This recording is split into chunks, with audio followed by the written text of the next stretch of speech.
We will be showing you how important it is to have the right tool for the right job.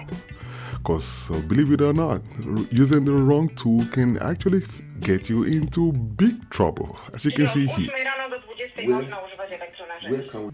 Drilling with the wrong tool can actually have your neighbor call the pull on you, okay?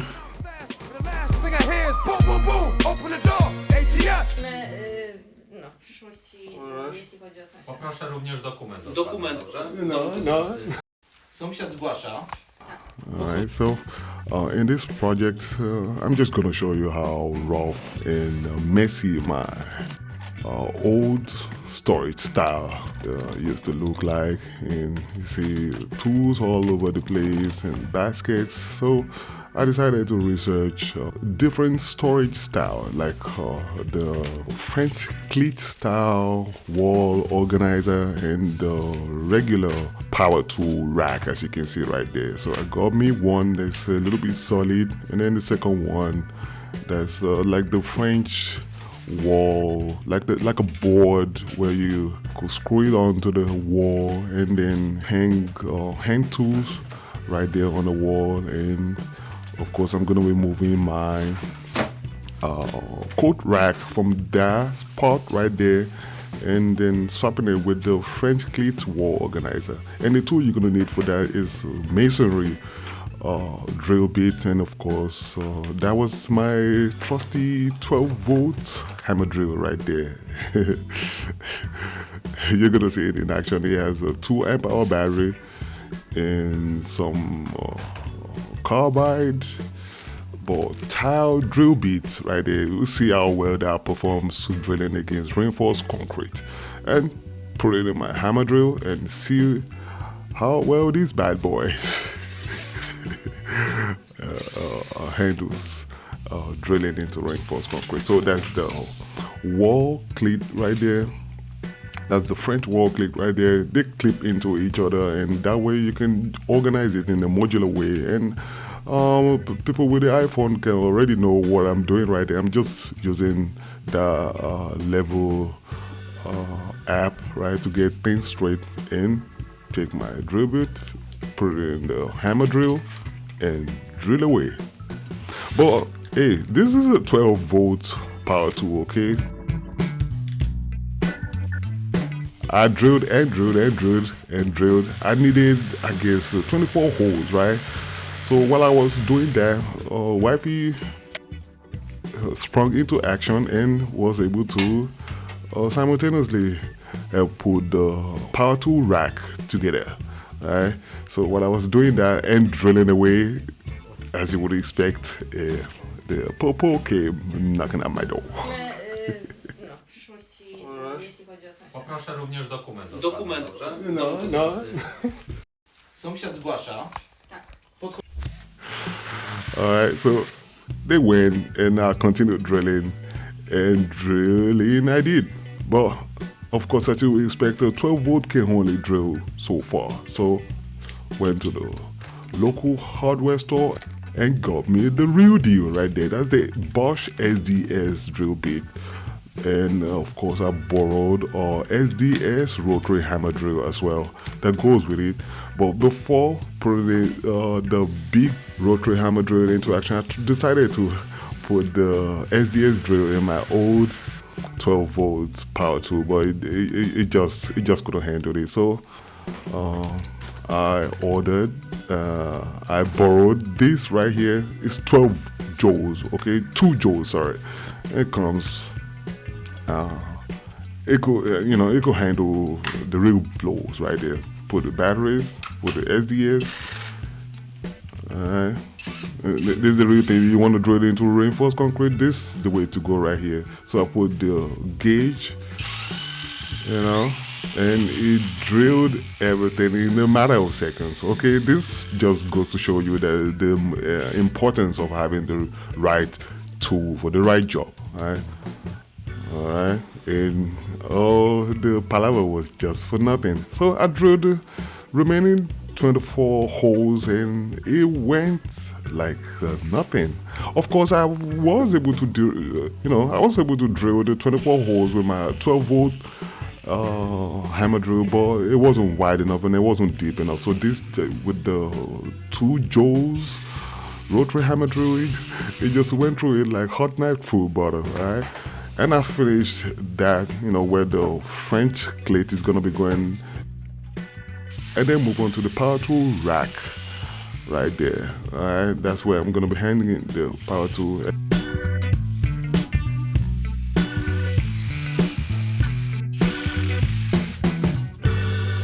And when I was done with everything, I still had enough power in my Powertool, and nothing was overheating or anything. So put the plug in the holes, and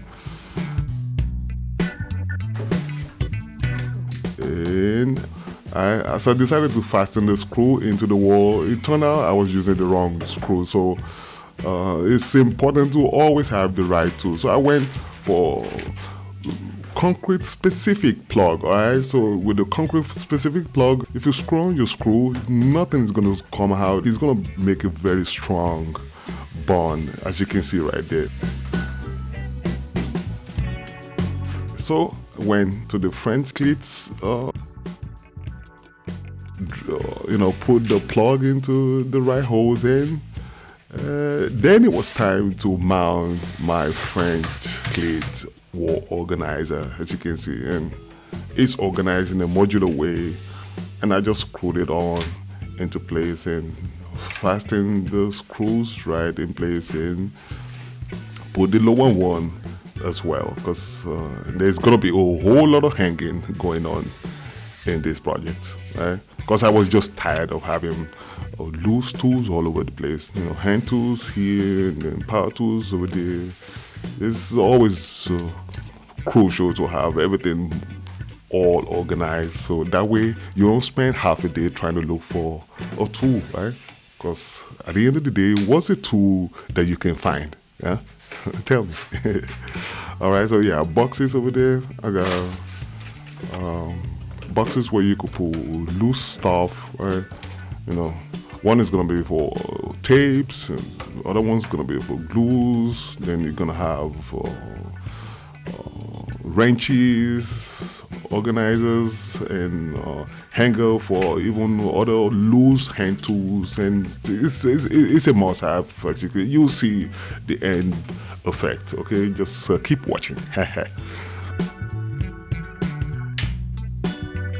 And you can configure it whichever way you see fit, okay? There's no special rule with this. You could just hang rulers, you have screwdriver holes right there. And I was getting hyped each time I made a progress. And of course, you shouldn't try to hang something, everything has its limit, okay? I tried to put a hammer right there, but it turned out it can't handle the hammer weight. So the hammer is going to be going to where I have my power tools. I even tried to hang it once again, but it was it was a little bit unstable, okay? All right, so I believe screwdrivers, right? And maybe wrenches, right? Just hand wrenches, but nothing as heavy as a hammer, okay? And then, I let the organizers do what organizers do, okay? Pliers can go on, and wire cutters.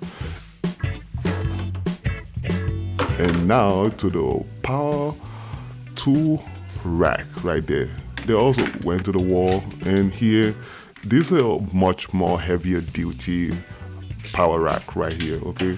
So here you can hang your 12 volts and even your 18 volt, even if you have a much more heavier 20 volt or 40 volt tools, you can handle it as well. So you can see right there, that's the best way to organize your tools. So whenever you want to reach out to them, they're always hanging and ready to go, okay? Put my coat hanger where they belong, right? And then vacuum loose dirt off. And I was just getting hyped because I knew I was making progress. And this is what it looks like right now. And that is my whole storage system. It's all empty now. I just have to toss those debris you see there. And thanks to Airbauer, the 18 volt rotary hammer drill was the savior in this project, in this very project. I was able to rent it out from Castrama. That's a hardware store here in Poland. Now that I know what rotary hammer drills do, my 12-volt hammer drill is going on retirement, on forced retirement. And because after doing this, I knew where the hammer hangs right now. So I immediately had to order my own rotary hammer drill as well. So stay tuned on this channel to get a comprehensive review of my rotary hammer drill. It's a kind of a Makita 3 joules rotary hammer drill, but we'll see how well that works, okay? And this is what my new Organiser 2 corner looks like, okay? So that was the old masonry drill and in with the new one. And after testing this, I know I'm never going to be going back to the traditional drill bit any longer. Hope you enjoyed this video. Hit that thumbs up button and give us a like. It doesn't cost you anything. And yeah, let us know what else you would like to see on this channel. I'm Sake. If this isn't your cup of tea, you please check out this video right here. And I'll see you there. Peace.